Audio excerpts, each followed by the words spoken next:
saying, paying proper credit to the right honourable gentleman, my honourable friend, the member for Old Bexley and Tidcup. James is both a very old friend, a very long-standing colleague, and an old protégé of mine. I spoke to him only a few days ago, and I have to say to the House that given the seriousness of the operation he's facing, he's both calmer and braver than I would be. And so we wish him well. The origins of this bill are, to say the least, somewhat doubtful. It started out with a circumstance where the state faced the prospect of its current activities, its current practice of giving many state agencies, including the Food Standards Agency, the right to authorise any criminal activity by its informants or agents. And what it was facing was the prospect of that being taken to the English courts and having that power taken away from them. That's the origin of this bill. That's where it comes from. So what did the government do? It cobbled together all the existing practices of its various police, intelligence and other agencies, good and bad, and they were both good and bad, and set out to put them into law. And this is not just theoretically problematic. It does not work perfectly today. For example, the Investigatory Powers Commissioner uncovered a case a couple of years ago where an MI6 agent or informant clearly, very seriously broke the law in breach of the guidelines he'd been given. And the agency did not even inform the minister before it carried on and allowed him to do the same again. Now, I'm not prissy about the operation of our intelligence and police agencies. I was a minister who took through this House the 1994 Secret Intelligence Service Act. That's the one with the so-called licence to kill clause, the 007 clause, Section 7 of that Act, which explicitly permits the action of the agencies to commit crimes under English law, but with restrictions and ministerial oversight built into it.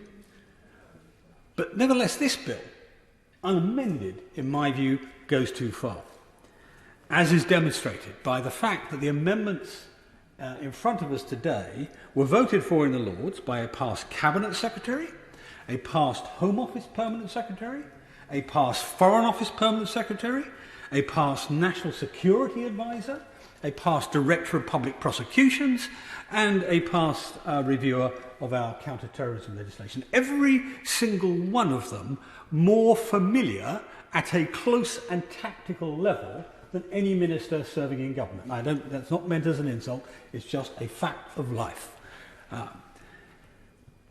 The business before us today contains, in my view, many of the amendments I have sympathy with, but two vital amendments passed in the other place. Amendment 4, concerning the use of children as agents, and Amendment 2, placing limits on the type of crime that can be sanctioned. And both are entirely sensible amendments, in my view, which can significantly improve this bill. Let me start first with child spies. The use of children as undercover informants, in my view, is very largely a morally repugnant policy. It results in children being put in dangerous positions during the investigation of serious and violent crimes with, frankly, minimal safeguards in place. The Investigatory Powers Commissioner has already confirmed that child spies can themselves often be part of violent gangs or continuing victims, that's the important point, continuing victims of child sexual abuse when they're recruited as an intelligence source.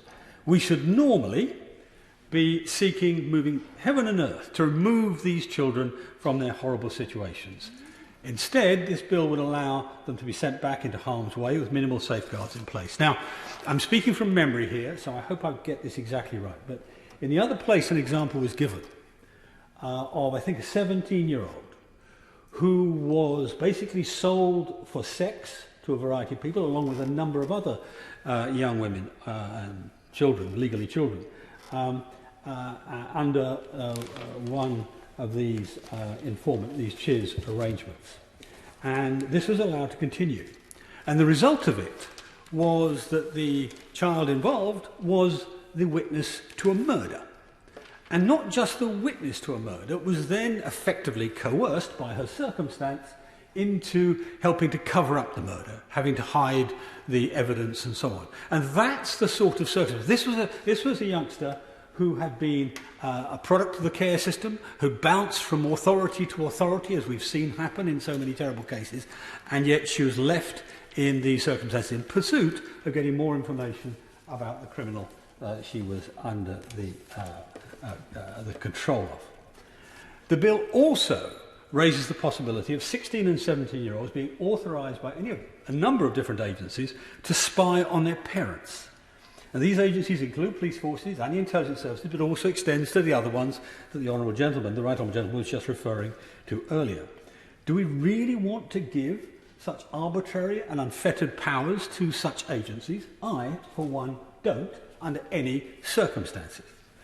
Amendment 4 will limit the deployment of child spies to only exceptional circumstances, where all other methods to gain information have failed, and only if there is no risk of any reasonably foreseeable harm. That seems to me, and this is not MI5 we're talking about, it's not MI6 we're talking about, this is police agencies dealing with people, no doubt in county lines operations and sex trafficking operations and so on. Their first duty there is rescue the child. That's the first duty. And so it's an entirely sensible amendment. I will be supporting it, and it introduces real, meaningful safeguards which have been endorsed by the Children's Commissioner. But on its own, it's not enough with this bill. In its current form, the bill also allows organisations to permit their employees and informants to commit criminal activity with no express limit on the crimes that can be authorised. The point addressed by my right honourable friend, the chairman of the Intelligence and Security Committee. In my view, this lack of an express limit is wrong. It can never be right for the state to authorise the gravest of crimes. And what we're talking about here is a narrow group. It's torture, murder or sexual violence. Yet that's precisely what this bill will do if left unamended. And for different reasons, I am as sceptical about the human rights protection as my right honourable friend, but I'll explain why. Allowing this type of behaviour, for a start, puts us out of step with our international allies. Our Five Eyes security partners recognise the need for limits. America, Australia, and nowadays America, Australia and Canada all have common sense limits on what their covert agents can do and, to prevent this line from being crossed. And we must now do the same. Lord Carlisle of Berrien, who frankly is a long-standing opponent of mine in these things, where he mostly takes the authoritarian state line, despite the fact he's nominally a liberal, Lord Carlisle of Berrien has described this bill as the most constitutionally dangerous legislation presented in his working life.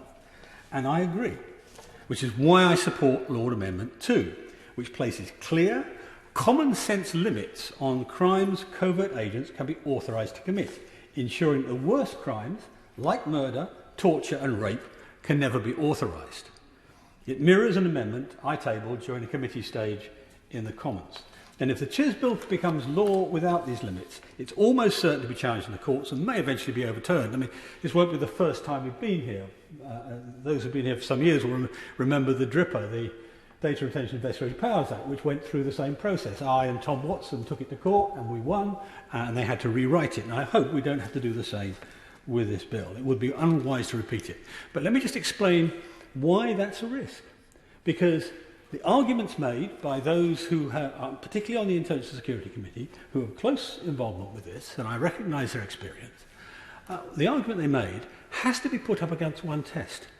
If it's impossible for us, why is it not impossible for Australia and America and Canada?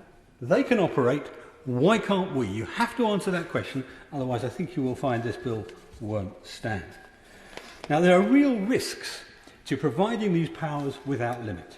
At the end of last year, the Investigatory Powers Commissioner reported that he identified several weaknesses in MI6's agent-running practices within the UK, leading to several errors, and even worse, that high-risk covert agent that I talked about previously had indulged in serious criminality overseas. That's what I talked about earlier. Only this morning, however, MI5 confirmed in court that they would authorise one of their informants to carry out murder as part of his activities. That's what they said. So much, frankly, for the safeguards of the Human Rights Act. If they're willing to say that in court, where is the protection of the Human Rights Act in this exercise, which was the government's defence last time and indeed was the Minister's defence today. There is a real need for legislation in this area. I agree with pretty much everybody who's spoken about that. This is better in law than it is in some standard written inside the agency with all the influences that being inside an agency brings to bear on you. So there is need for legislation. But this legislation is bluntly thrown together. It's in many ways incorporates some of the worst elements of some of the preceding arrangements, and they need to be put right. And I'll say to the Minister, he said very kindly earlier in his speech that he will be listening before they go back to the Lords for amendments. I think there are amendments to this bill which can meet most of the concerns of most of the people who have spoken. And that's what I would like to see before this goes back to the Lords. Video link.